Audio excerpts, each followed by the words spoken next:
Great pair of bikes. They have been nothing but the most fun. And 48 volts has been amazing. But let's go to 60. Let's go to 60 volts and see what we can do. Let's see if we can do 60 volts.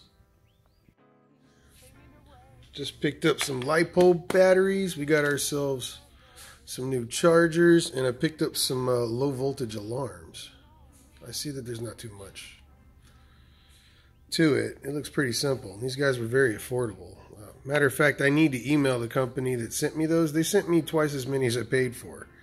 So I need at least tell them. These batteries are nearly done. These guys are done. We've set the alarm. It's very simple. The idea is to go from the least positive on the negative. It's always going to be down here on the right. And then work your way up as you have the cells that you need. Once you get there, it'll tell you what all of your cell voltages are. And if you need to adjust the alarm, it's as simple as pushing this button right here on the top. I had mine set at 3.5.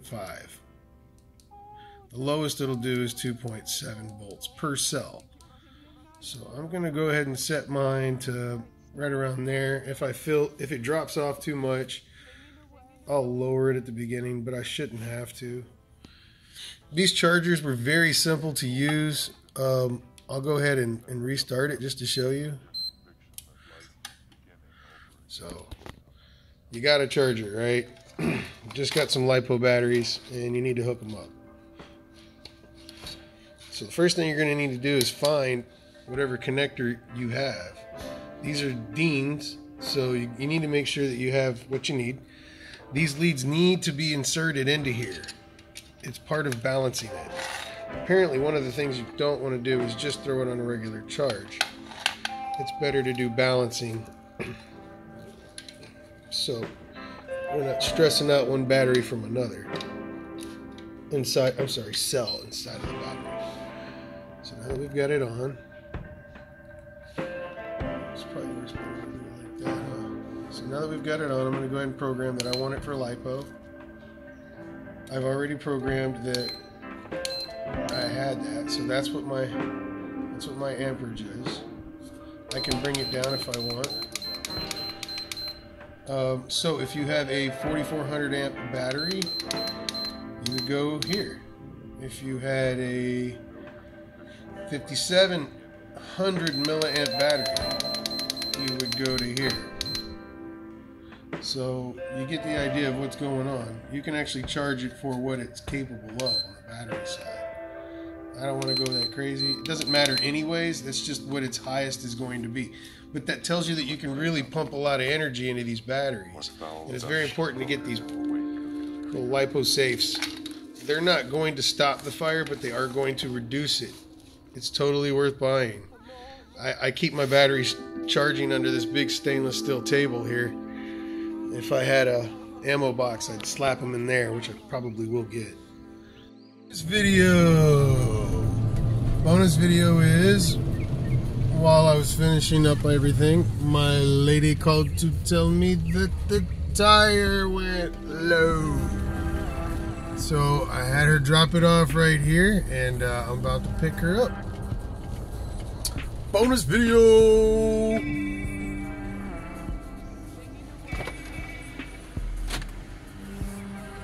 Ask grass or cash, no one rides for free. Did you hear that, kids? They shouldn't know about this. That's too PG. These are children. I don't need to be saying that in front of the children. Hey, hon. Hi. So tell me about the children that you saved and sacrificed the car for.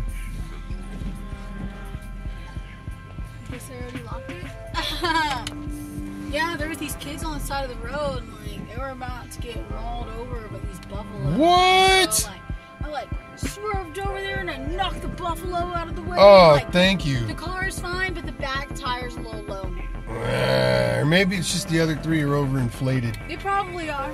That's probably. You may have overinflated the other three. Definitely a possibility by like a lot, like 10 times overinflated. Well, I guess we'll let the pros at Discount Tire take care of it for us. Won't let you mess this up. So now that we're in correct, I'm going to go ahead and state that I only want to do 4.4 volts, 4 amps. It wants to verify the size of my battery. I'm running 14.8, so I'm going to put in 14.8. It's 4 cell. Now you got to hold it. It wants to check them out. It wants to verify. Yes, confirm. Just because you put in that certain amount of number doesn't mean you're going to get it all. It was just on, so obviously it's still hot. But my battery's pretty much full.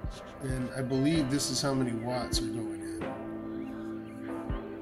There's our timer showing that we're charging. Lipo 4 cell, 4.4 amps, 16 volts. That changes. And it's great when this starts to get lower and lower. It'll just stop and then make a noise and tell you that it's full. And I ain't got too much longer until that battery pack is full. So I hope I've been helpful in showing you guys on how to take care of the lower voltage alarm and how to use these balance chargers.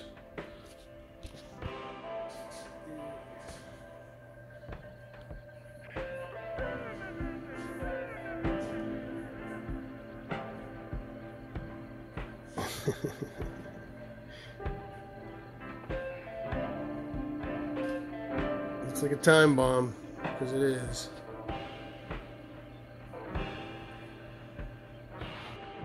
I think I did it right this time. That's the best mod on the whole bike right there.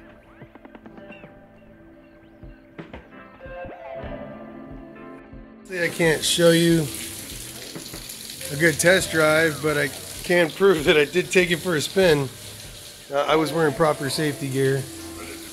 And by proper, I mean like crash jacket with the arm pads and elbow pads and back pads and chest pad and a helmet. Big boy, big boy. Not a little kid's helmet like that. I was just being safe because it's in the rain. But I did get to 24 miles an hour just in that little short little cul-de-sac that we have. That was a lot of fun. I bet you it'll probably do 25, 26. But it's 100% stock other than the batteries. And I took the switches and stuff and put them up there. And that's a temperature gauge for the motor. That way I can always find out if it's getting too hot. I went ahead and got some computer heater plates and stuck them on there with some thermal grease. That made a big difference.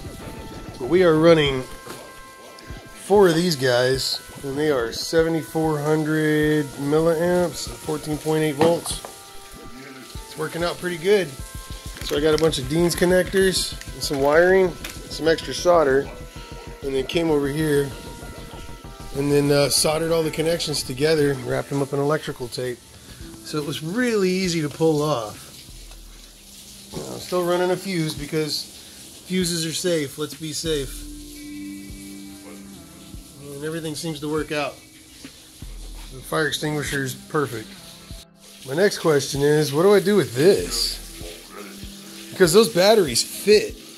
And with the batteries in it, I think I did 21 miles an hour today, which was pretty quick. It does not freewheel, and it's got tons of torque. Oh my God, you have to hold on. It'll dump 60 amps. That poor Razor controller, man, it's probably giving it all it can with those FETs. And I greased them up too, so, and I ran shunt mod, and I ran extra wire, and I've run bridges into this controller. So it definitely does the job and then some. It's been a blast. It's definitely way more powerful than the original controller. I know the original controller can do 60 amps of electricity, and that's probably just for short burst. But I'm 260 pounds, and this bad boy just takes off. I can see how you can jump things with it. But the forks aren't big enough for my weight.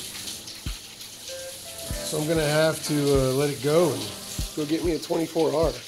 We'll try a 24R. But in the meantime, I'm going to go ahead and make a seat. Maybe I'll show you guys how I do it. We'll go from there. Anyways, thanks for watching.